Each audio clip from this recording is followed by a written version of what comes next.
Приветствую вас, дорогие друзья, на канале. В сегодняшнем видео я хочу для вас сравнить две автоновинки. Geely Atlas Pro 2021 года в комплектации флагшип и Chevrolet Trailblazer 2021 года. Это уже не рамный внедорожник, это уже компактный кроссовер. Но в комплектации RS они, в принципе, могут быть актуальны людям, которые хотят купить полноприводный кроссовер, но компактных размеров. Что самое интересное, в Geely Atlas и в Trailblazer трехцилиндровые двигатели, и, конечно же, в Geely Atlas есть дополнительный гибридный стартер-генератор, который нам позволяет экономить топливо. Так, друзья же, давайте мы сравним два этих автомобиля: китайского белоруса и корейского американца.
Итак, друзья, по габаритам.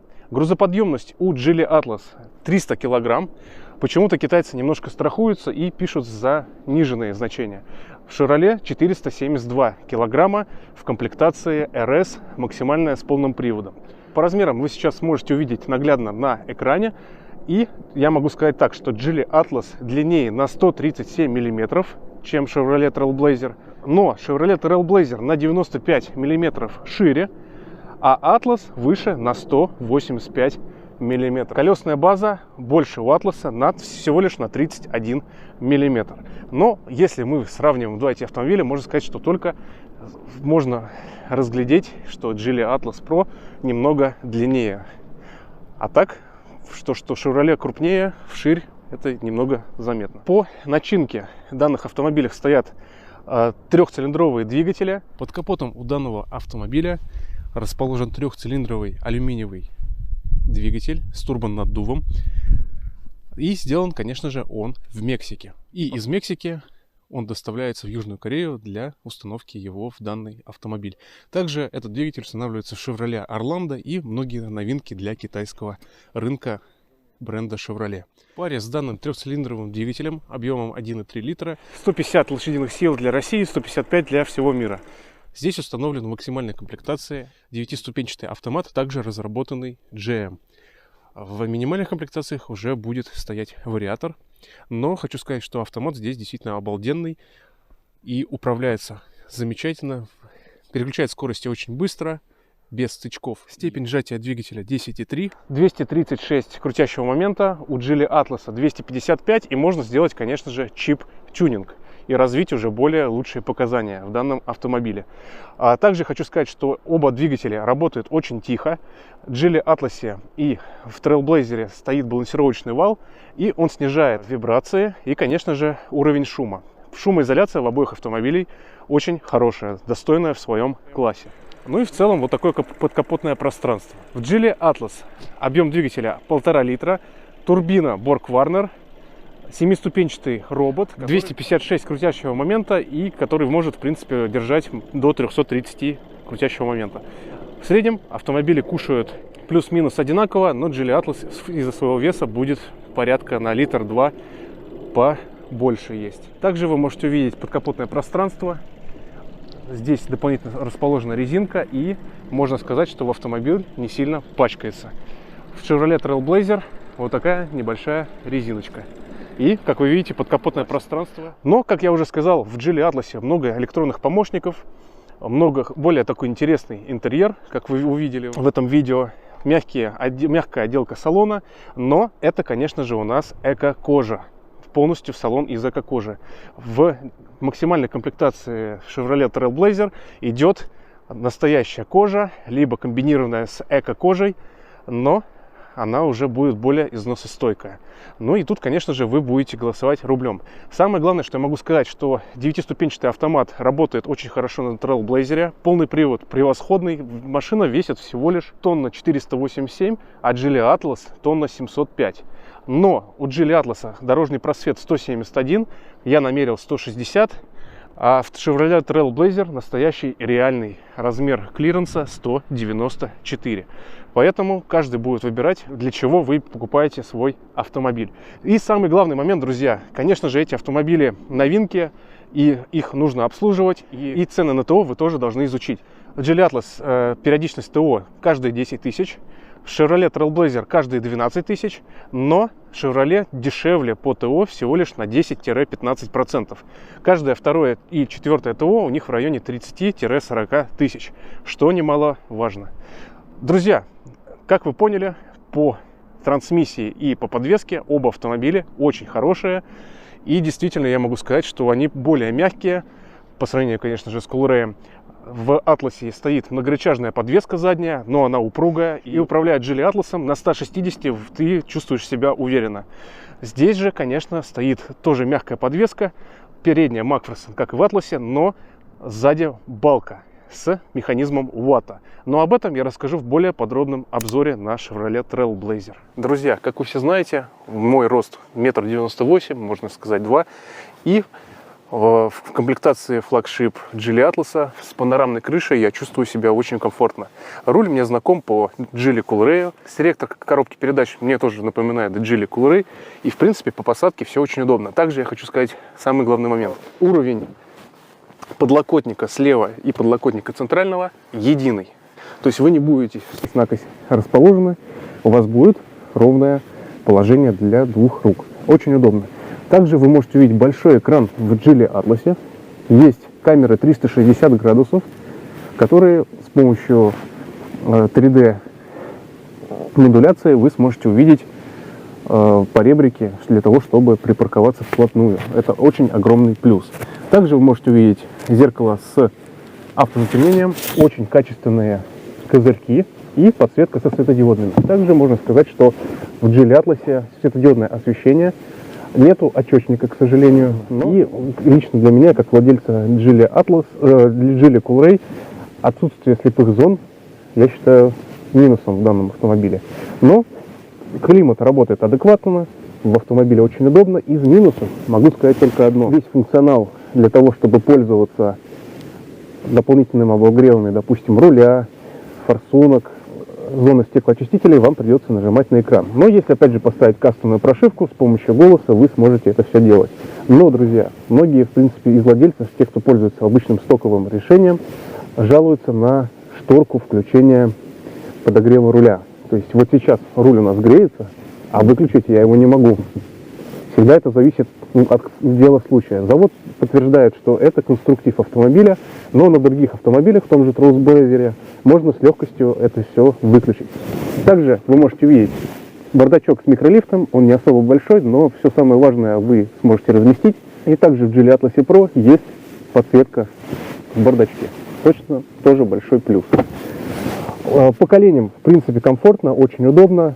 Мои длинные ноги упираются в ручку хвата и в центральную консоль. В принципе, все нормально. Мне сидеть очень удобно, и по высоте я не жалуюсь, в машине очень комфортно. Также есть подогрев сидений, но нету вентиляции. Заведем наш трехцилиндровый двигатель, собранный мексиканцами. Что хочу сказать по Chevrolet Trailblazer. За время тестирования я могу сказать, что действительно автомобиль очень удобен по эргономике, но вот этот вот селектор КПП мне упирается в мою ногу. К сожалению, это небольшой недостаток, потому что для того, чтобы перейти в ручной режим, вам нужно нажимать на клавиши. Клавиши расположены под ваш левый палец. Ну, конечно же, у меня здесь расположена нога, мне будет не особо удобно. Есть стояночный тормоз, полный привод, двухзонный климат-контроль, который работает превосходно, запотеваний в принципе особо нету. Черная крыша, хорошая она материалом, небольшие огрехи качества сборки здесь, конечно же, присутствует. Об этом будет в более детальном качестве видео, в качестве сборки. Но при этом также есть беспроводная зарядка, как и в Geely Atlas. Очень интересный, красивый интерьер. К сожалению, в бардачке есть микролифт, но нету подсветки. Здесь есть дополнительная ниша для ваших пассажиров. Но опять же, обилие пластика.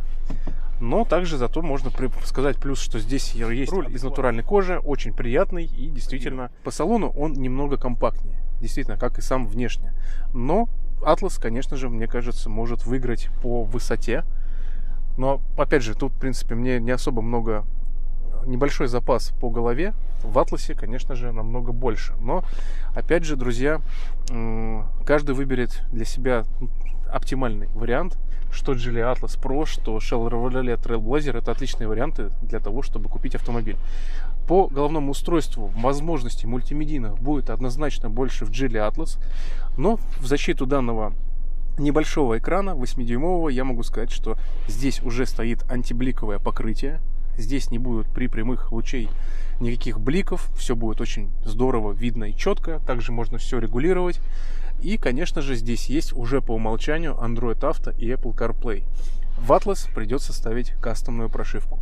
Также могу отметить зеркало с затемнением, дешевенькие козырьки в Атласе, зато с подсветкой. В Атласе, это, насколько мы знаем, Pro отсутствует подсветка. Но здесь опять же лампочки стоят. В центральном свете тоже обычные лампочки накаливания. Эра ГЛОНАСС выведена по-человечески в отдельную кнопку, в отдельном блоке. Все замечательно здесь сделано. А в целом-то, в принципе, автомобиль отличный. И оба эти автомобиля динамичные, вполне адекватные по расходу топлива. Здесь у нас получается в среднем, если ехать по трассе, 7 литров, если ехать по городу 10-12. Опять же, если пользоваться перед полным приводом. Самое главное отличие по сравнению с Geely Atlas — это теплые опции. Здесь отсутствует обогрев лобового стекла, обогрев зоны покоя дворников. Зато есть обогрев руля, как и в Geely Atlas. Только здесь он сделан абсолютно адекватно. Нажали кнопку, он у вас заработал в течение какого-то времени, и вы сразу можете выключить. На Geely Atlas, к сожалению, это баг. Ну, конструктивный баг, как говорит Geely. Здесь из плюсов я хочу отметить, что, конечно же, сами подушки, они короткие. Машина сделана, как бы для азиатского рынка, но они с вентиляцией. В Geely Atlas катастрофически в летнее время не хватает вентиляции сидений. И действительно, что Geely Atlas, что Chevrolet Trailblazer, износ ткани будет, износ эко-кожи, либо кожи будет замятие. Но здесь же автомобиль выигрывает то, что есть вентиляция сидений. И в обоих автомобилях подогревается и попа, и спинка, и задняя часть сидений. Задняя камера Chevrolet Trailblazer. Даже в ночное время качество картинки очень хорошее. Сидеть в автомобиле Geely Atlas Pro очень комфортно, даже с моим ростом. Сзади большой запас высоты. Есть шторка, панорамная крыша и, конечно же, есть декорректоры для заднего обдува ваших пассажиров. Очень удобно. Конечно, климат в автомобиле двухзонный, но также вы можете увидеть два USB порта и небольшой туннель. Для задних пассажиров будет очень комфортно, даже втроем здесь можно будет удобно расположиться. Как вы видите, есть детское кресло, никаких проблем с размещением его не вызвало. Главное, чтобы завод правильно устанавливал ремни безопасности и не путал их стороны. Также есть подлокотник, также в Geely Atlas есть регулировка по наклону. Мой вердикт: салон Geely Atlas Pro очень комфортный, просторный. Единственный минус то, что здесь вот этот пластик, который будет вам упираться в ноги, если вы очень плотно будете сидеть. Это минус, как по мне. Но многие так делают. Также хочу отметить, что салон Geely Atlas Pro такой более мягкий прорезиненный пластик. Если, конечно же, сравнивать с Chevrolet Trailblazer. Итак, друзья, находясь в автомобиле Chevrolet Trailblazer, к сожалению, нас ожидает везде пространство твердого пластика. К сожалению, на центральной консоли для задних пассажиров мы видим отсутствие дефлекторов для задних пассажиров. Вам будет прохладно по сравнению с Geely Atlas. Также есть один USB-порт Type-A и Type-C. Зарядки, к сожалению, здесь нету. Но есть дополнительная ниша, что-то убрать. Несмотря что автомобиль корейской сборки, в обоих сиденьях есть дополнительные кармашки. В этом они молодцы. Хочу отметить, что очень большое расстояние для ног. Здесь даже вы сможете... Вам будет очень комфортно, независимо, какие у вас большие ноги. Также вот сейчас переднее сиденье максимально отодвинуто назад, и я присел впритык. Но опять же, потому чтобы было бы мне комфортно как водителю. При этом я могу сказать, что задний ряд сиденья очень довольно-таки компактный, но вот эта часть крыши, к сожалению, если я хочу усесться более удобно, мне придется немного сползать вниз, для того, чтобы мне было комфортно для головы. Учитывая, что здесь есть панорама в автомобиле. Кстати, панорама такая же, очень похожая по размерам, также фуя у глаз, как и в Geely Coolray. Но помимо того, что каркас панорамы он металлический, так он еще и окантовка в пластике. Так же, как и окантовки пластики вот этих вот боковых дверей. Вот здесь можно увидеть как раз то, что они обиты пластиком. По коже заднего дивана могу сказать, что это частично натуральная, частично эко-кожа.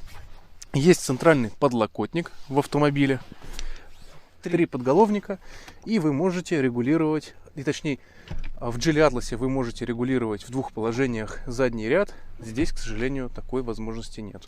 Но есть центральный тоннель, весьма большой.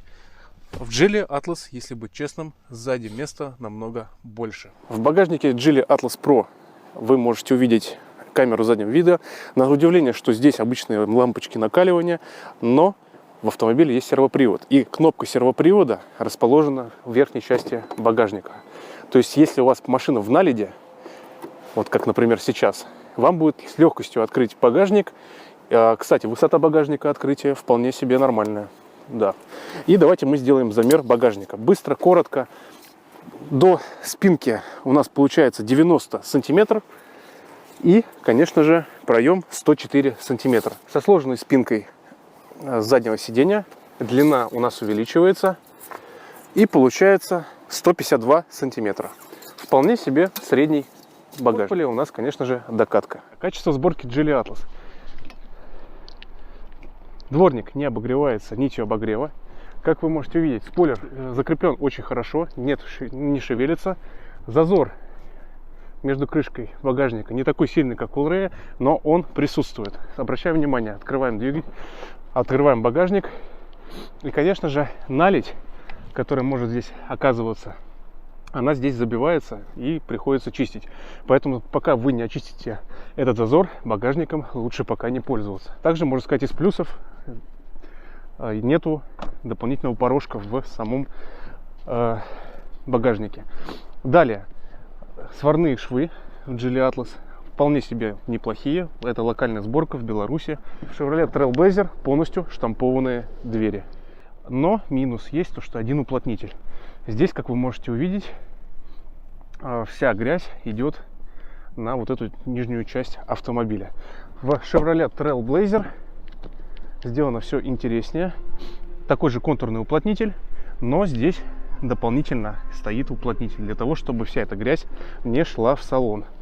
И также хочу отметить, что в Trailblazer спойлер собран очень хорошо. Зазор чуть-чуть меньше, чем в Geely Atlas. Открываем мы дверь багажника. И мы, конечно же, можем увидеть то, что здесь есть дополнительный уплотнитель, который вас защитит. Слава богу, есть сервопривод. И как вы видите, друзья, для того, чтобы мне достать щетку, у нас в автомобиле есть дополнительный уплотнитель, который сдерживает снег. И багажник, сервопривод легко открывается. Наледь не образуется, при этом небольшой участок снега, все-таки снег попадает. Но производитель молодец, что об этом позаботился. В Chevrolet Trailblazer тоже есть сервопривод багажника. Он открывается также с ключа, как и в Geely Atlas. Но расположение, если вручную открывать, очень низкое. Постоянная наледь. И также в этом же положении расположена камера заднего вида. Придется очень часто протирать. По высоте открывается чуть-чуть ниже, чем в Geely Atlas. Но, в принципе, это не так страшно. И длина до спинки сиденья 83 сантиметра. Получается, на 8-7 сантиметров длина меньше, чем в Geely Atlas. Также есть подпол. Очень тоже хороший подпол, как и в Geely Atlas. То есть из твердого материала. И если вы даже газовый баллон положите, у вас никаких проблем не будет. По проему получается 106 сантиметров. Намного больше, чем в Geely Atlas. И по трансформации, если со сложенной спинкой смотреть, получается 140 сантиметров. Чуть-чуть меньше, но здесь мы имеем полностью ровный пол. Здесь будет более удобнее переночевать в плане того, что не будет такого сильного угла наклона. Плюс в том, что есть светодиоды, а не лампочки накаливания, но камера, к сожалению, будет пачкаться. Также хочу отметить, что обогрев заднего стекла обогревает задний дворник. И если какой-то сильный ледяной дождь, дворник у вас не прилипнет. В Geely Atlas, в Coolray такая проблема есть. Друзья, пока машина грязная, хочу вам показать. Вот так пачкаются пороги автомобиля. Открываем дверь. И, конечно же, учитывая, что двери у нас прикрыты полностью, в Geely Atlas они не прикрыты. Дополнительного уплотнения здесь также нету на кромке двери. Двери штампованные, но если бы здесь был дополнительный уплотнитель, как делают другие производители, в том числе и китайцы, то пороги у вас были всегда бы чистые. А так, по факту, смысла того, что они прикрытые, я особо не вижу. Давайте посмотрим заднюю часть автомобиля.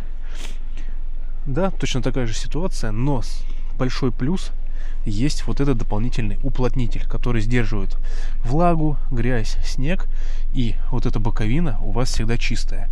Это большой плюс в этом автомобиле. Я рекомендую всем производителям ставить такой уплотнитель.